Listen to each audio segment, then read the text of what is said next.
House delivering President Trump a big win, but it was the narrowest of margins. The final vote tonight, 217 to 215. All but one Republican voting in favor of the budget resolution. All Democrats opposed it. Next stop, the Senate. All right, Fox 5's Sharon Crowley live in the newsroom with more on the budget and the DOJ drama, but we're going to start with tonight's big vote. Sharon. Yeah, really, it's just happening within the last hour. President Trump helped Republicans get their budget proposal over the finish line just before the vote.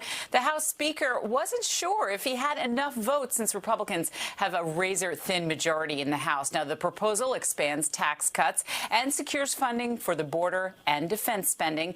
Democrats objecting, and they say that this bill favors the rich and punishes the poor.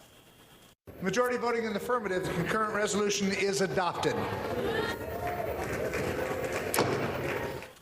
Well, Republicans say this plan will help lawmakers deliver President Trump's agenda and give him his so-called big, beautiful bill. The spending plan has $4.5 trillion in tax breaks and $2 trillion in spending cuts. President Trump was making phone calls right up to the last minute to Republicans who had some doubts. He even invited some to the White House to try to cajole them. Now the bill will go to the Senate, where it may face some challenges since the two chambers have different budget priorities, and there's also not much of an appetite in either chamber to cut entitlement programs. The Senate would like to see a lot more money spent on defense. They would like to see a lot more money spent on border security. They have specific budgetary priorities that they would like to see funded.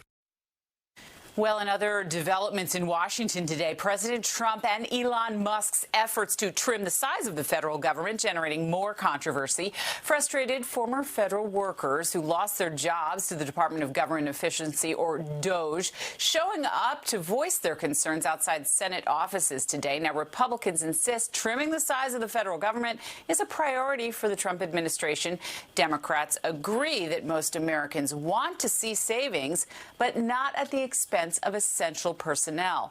Things made worse and a little more confusing by Musk's email demanding workers list their accomplishments or lose their jobs. Some agencies then told workers to disregard it. President Trump was asked about the DOJ drama in the Oval Office today.